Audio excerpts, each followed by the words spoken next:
Old Anthony Rockwall, a retired businessman and the creator of Rockwall's Eureka Soap, stood by the window of his grand mansion on Fifth Avenue. He grinned as he watched his neighbor, G. Van Skylight Suffolk Jones, a proud and snobby aristocrat, step into his car. As usual, Suffolk Jones wrinkled his nose at the Italian-style decorations on Anthony's house. "That stuck-up old fool," Anthony muttered. "If he keeps acting like that, he'll end up as stiff as a statue in a museum. Maybe I'll paint my house red, white, and blue next summer just to see if it makes his nose turn up even more." Anthony, who didn't like using doorbells, shouted, "Mike," loud enough to shake the walls. His booming voice still carried the strength of a man used to calling across the Kansas prairies. When the butler appeared, Anthony said, "Tell my son to come here before he leaves the house." A few moments later, Richard Rockwall, Anthony's son, walked into the library. The old man set aside his newspaper, looked at him with a mix of seriousness and affection, and ran a hand through his thick white hair. His other hand jingled the keys in his pocket. "Richard," Anthony began, "how much do you pay for the soap you use?" Richard, who had been back from college for only 6 months, looked surprised. He wasn't used to his father's unpredictable questions. $6 for a dozen bars, I think, Dad," he replied. "And your clothes?" Anthony asked. "Usually around $60, Richard said after thinking for a moment. "You're a true gentleman," Anthony declared, nodding firmly. "I've heard about young men these days spending $24 in fancy soaps or over $100 in clothes. You've got just as much money as they do, but you stick to what's reasonable. I use the old Eureka soap myself, not just because I made it, but because it's the best. When you pay more than 10 cents for a bar of soap, you're just buying fancy smells and labels. But 50 cents for a bar is fine for someone like you. You're smart and you've got good manners. People say it takes 3 generations to turn someone into a gentleman. That's nonsense. Money can do the job just as well. Look at me. I'm almost as grumpy and rude as the 2 old snobs who live next door and hate me for buying this house between theirs." Richard gave a faint smile but didn't respond. "There are some things money can't buy," he said after a pause, his tone serious. "Don't say that," Anthony said, looking shocked. "I believe in money, son. I've studied every book and encyclopedia trying to find something it can't buy, and I haven't found it yet. I'd bet on money every time. Go ahead, tell me something money can't get you."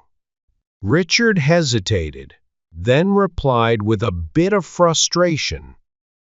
"It can't buy your way into exclusive high society." "Oh, really?" Anthony shot back. "Let me tell you something. Those exclusive circles wouldn't even exist if the first Astor hadn't had the money to buy a ticket to America. Richard sighed, feeling discouraged. "That's exactly why I asked you to come in," the old man said, his tone softer now. "Something's been bothering you lately. I've noticed it for the past 2 weeks. Out with it, boy. If it's a problem money can solve, I can lay my hands on $11 million in cash by tomorrow. Not to mention the real estate. If it's your health, the Rambler is docked and ready to sail to the Bahamas in 2 days." "That's not far off, Dad," Richard replied with a small smile. Anthony's eyes narrowed, sharp with curiosity. "What's her name?" he asked. Richard began pacing the library floor, clearly troubled. Despite his father's gruff manner, there was a sense of camaraderie and understanding that encouraged him to speak. "Why don't you just ask her?" Anthony pressed. "She'll say yes. You've got the money, the looks, and you're a good kid. Your hands are clean. Not a trace of Eureka soap on them. You've even been to college, though she might overlook that." "I haven't had the chance," Richard admitted. "Make one," Anthony exclaimed. "Take her for a walk in the park, a carriage ride, or walk her home from church." "Chance? Nonsense." "You don't understand how it works, Dad," Richard said, shaking his head.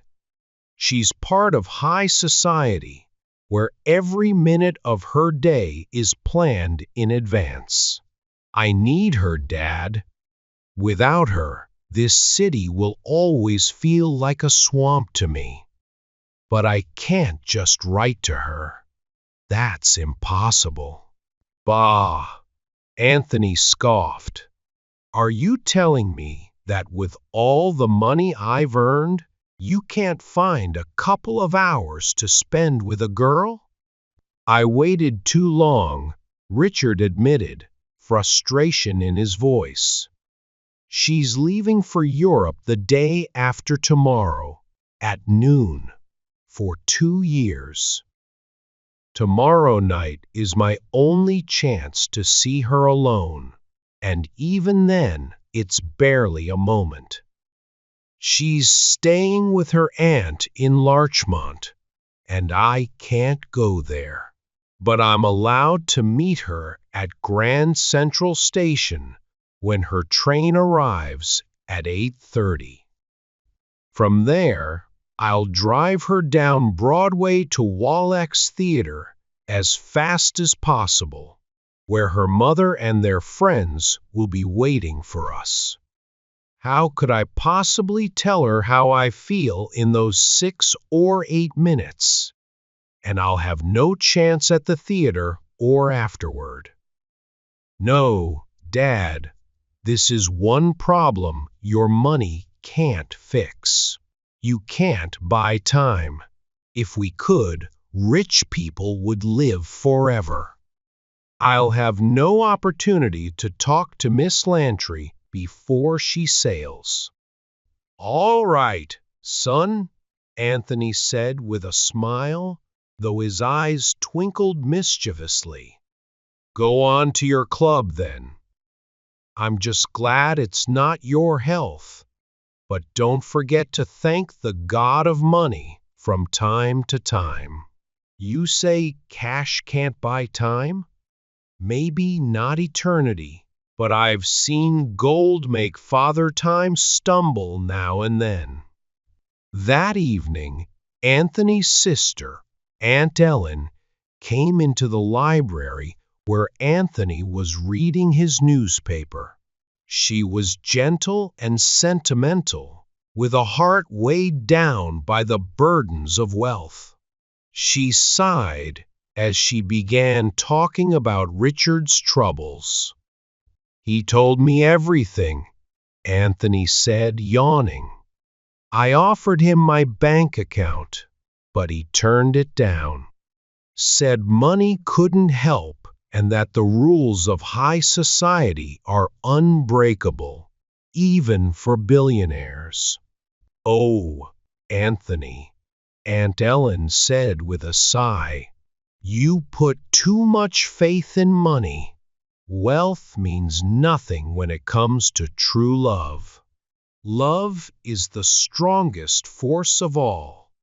If only he'd spoken to her sooner, she wouldn't have refused him. But now it's too late. No amount of gold can bring happiness to your son. The next evening at 8 o'clock, Aunt Ellen handed Richard an old gold ring.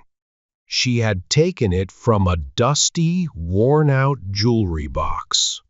"Wear this tonight, nephew," she said, her voice soft and earnest. "Your mother gave it to me. She said it brings good luck in love. She asked me to give it to you when you found someone you truly loved." Richard held the ring with respect, slid it onto his smallest finger, and watched it stop at the second joint. He took it off and tucked it into his vest pocket with a casual gesture, as men often do. Then he called for a cab. At the train station, Richard found Miss Lantry among the crowd just after her train arrived at 8:32. "We mustn't keep Mother and the others waiting," she said, smiling. "To Wallack's Theater as fast as you can drive," Richard told the cab driver, his voice steady and determined. The cab raced up 42nd Street to Broadway and then down the bright, starry avenue, as if traveling from the calm evening into the hectic morning. At 34th Street, Richard quickly opened the small window to the driver and called out, "Stop the cab." "I dropped a ring," he said apologetically as he stepped out. "It belonged to my mother, and I'd hate to lose it. I'll only be a minute. I know exactly where it fell." In less than a minute, Richard returned to the cab with the ring in hand. But during that short time, a crosstown streetcar had stopped directly in front of the cab, blocking their path. The driver tried to go around on the left, but a large delivery wagon cut him off. When he attempted to pass on the right, a bulky furniture van got in the way. Even reversing was impossible, as the cabman dropped his reins in frustration and began to curse. They were trapped in a chaotic jam of vehicles and horses. A sudden street blockade had formed, the kind that can paralyze an entire section of the city in moments. "Why aren't we moving?" Miss Lantry asked impatiently. "We're going to be late." Richard stood up in the cab, surveying the situation.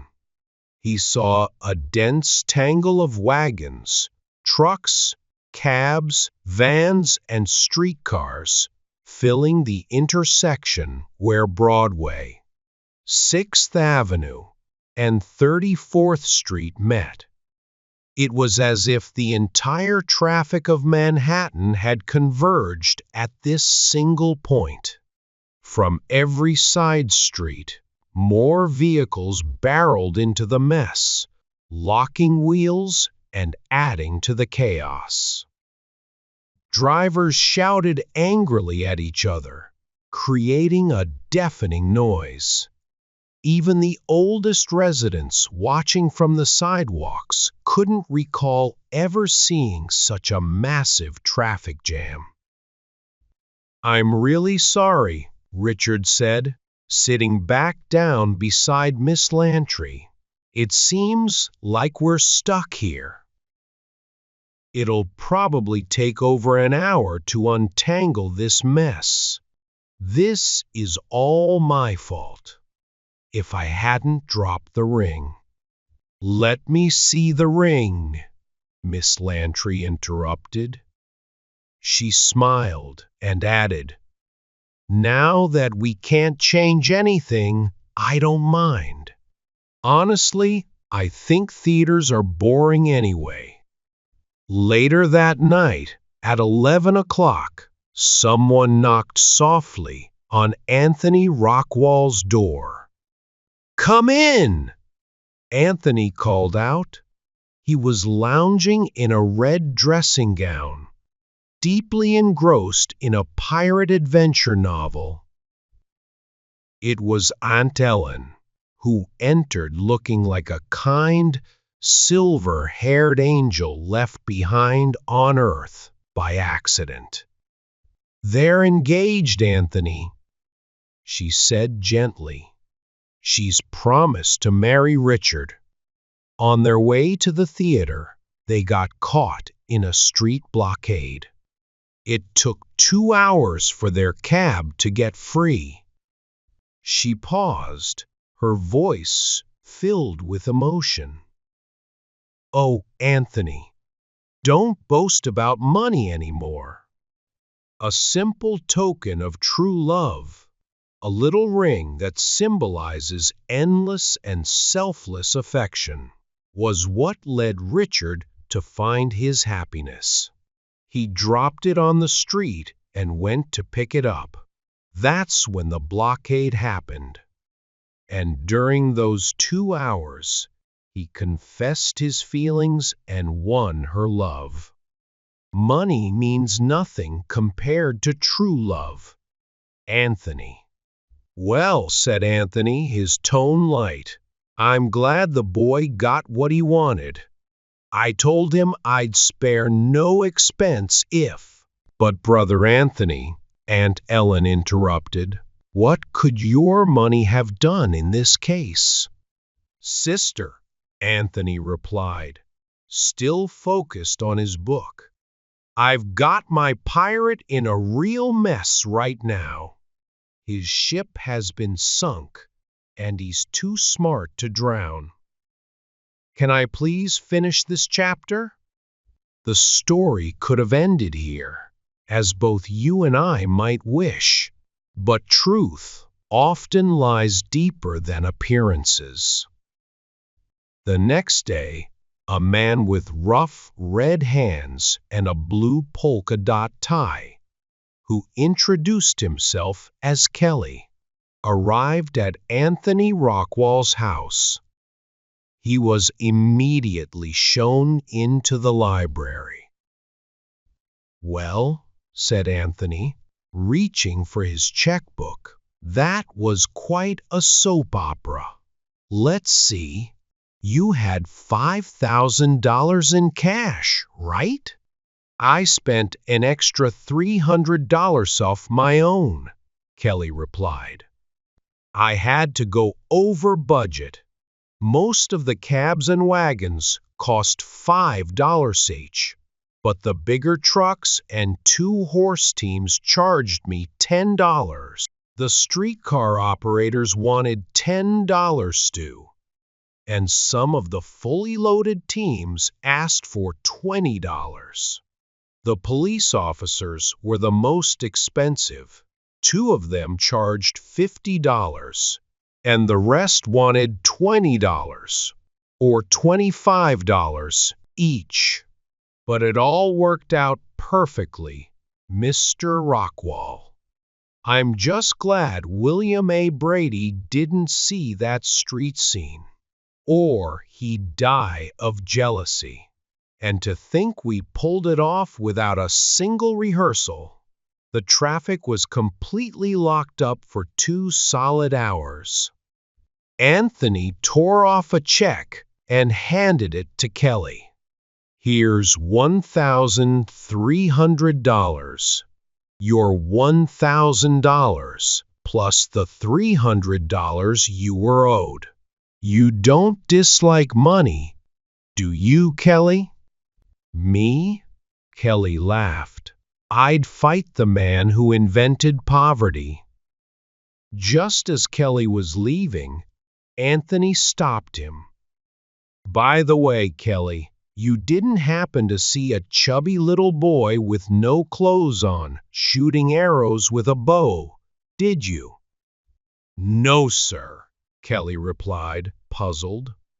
If someone like that was there, the cops must have arrested him before I arrived. Anthony chuckled. I figured the little rascal wouldn't show up. Goodbye, Kelly.